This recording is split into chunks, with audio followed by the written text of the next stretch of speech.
3020. Reported by Sayyidina Umar radiyallahu ta'ala anhu. He says, Holy Prophet sallallahu alaihi wasallam stood once amongst us. قام فينا النبي صلى الله عليه وسلم مقاما فأخبرنا عن بدء الخلق حتى دخل أهل الجنة منازلهم وأهل النار منازلهم حفظ ذلك من حفظه ونسي ذلك من نسيه. Holy Prophet sallallahu alaihi wasallam once stood up and he started describing the events and details right from the beginning of creation, beginning of the creation, and he went on describing and he went on mentioning and he went on narrating one by one till the occurrence of the day of judgment, till the day of resurrection, even up to the end of the day of resurrection, when the people of Jannah would enter into Jannah and people of hell would go into the hellfire. So he started his speech explaining and mentioning the details and events, major events of this universe, right from the beginning of creation up to the end of creation, from the up to the Jannah and hell. So he says, he told us everything from the beginning to the end of the universe. Hafizahu man hafiza wa nasiyahu man nasiya. Now our position of knowledge is that whatever we could remember, we remember. This is our knowledge. And whatever we forgot it. Depends on our own memory, how much everybody could retain. He has retained, but he told us everything. Sallallahu ta'ala alayhi wa sallam. Then another hadith which comes in Sahih Muslim. No. Another hadith again in Bukhari. And Imam Muslim has also reported, and this hadith is also muttafaq alayh. And this has been transmitted by Sayyidina Huzaifa radiyallahu ta'ala anhu. قال قام فينا رسول الله صلى الله عليه وسلم مقاما ما ترك شيئا يكون في مقامه ذلك إلى قيام الساعة إلا حدث به حفظه من حفظه ونسيه من نسيه متفق عليه. And these are the words of Sahih Muslim also. Hudhaifa radiyallahu ta'ala anhu says, again Holy Prophet once, he stood up amongst us and he started his speech. And he started mentioning the events and details of the happenings and occurrences. Right from that time when he was standing with us in our gathering. Right from that moment up to the occurrence of the day of judgment. He told us each and everything up to the occurrence of the day of judgment. Whatever we could retain, we have retained. Whatever we couldn't retain, we have forgotten. So this was the knowledge level, expansion, limitless knowledge of Holy Prophet sallallahu alaihi wasallam. So that would be very wrong, totally wrong, illegitimate, wrong, false, baseless, and frivolous to say that Holy Prophet ﷺ was given a very limited knowledge.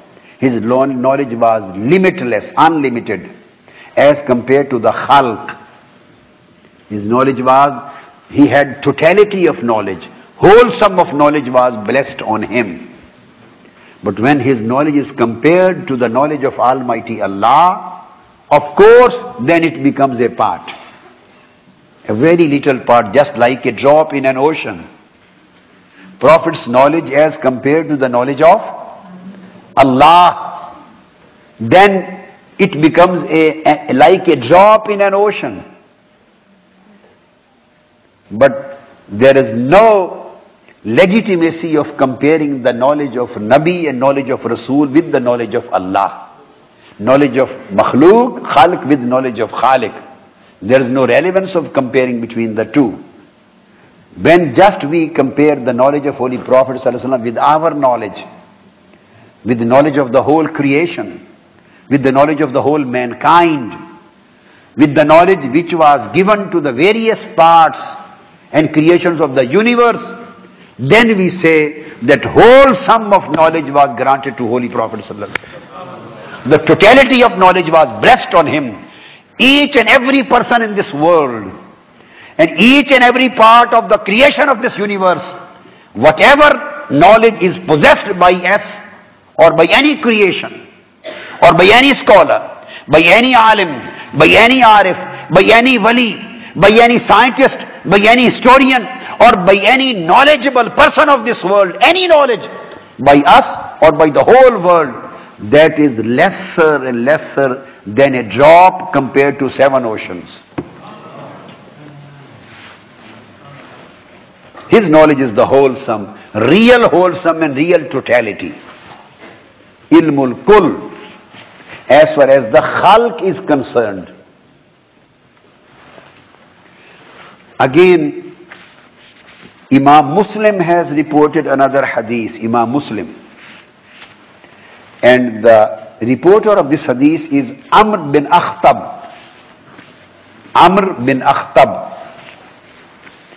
Just in support of the hadith of Bukhari, I am quoting Muslim. And Imam Muslim has brought this hadith in the chapter book Kitabul Fitan wa Ashratus Sa'ah. And Imam Tirmizi has also quoted the same in Kitabul Fitan and many other A'immah of hadith in their books.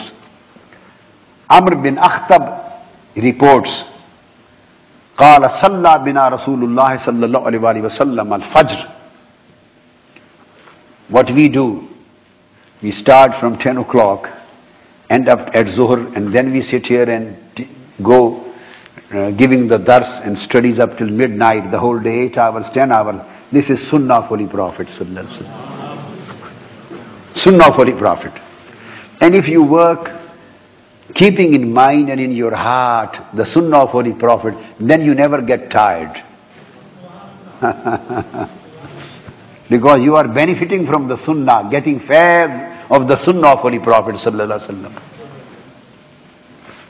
So this is the Sunnah. Amr bin Akhtab says that he Salla bina Rasulullah al-Fajr wa sa'ida ala al-mimbar fa khatabna hatta hadarat az-zuhr.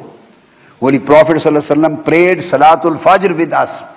He led Salatul Fajr and started his speech till the waqt of Zuhr prayer arrived. After Fajr he started and Zuhr prayer arrives. Dr. Zayed asks me that ask them whether they need any break. Holy Prophet sallallahu alaihi wasallam never asked the companions about break. Do you want any break?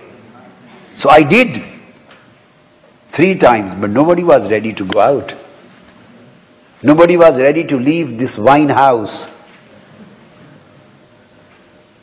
Nobody was ready to disconnect the wine cups, this whole continuity. And your not accepting the break is also the Sunnah of Sahaba.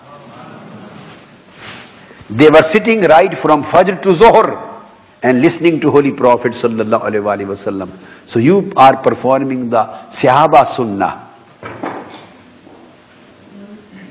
Zuhr waqt arrived.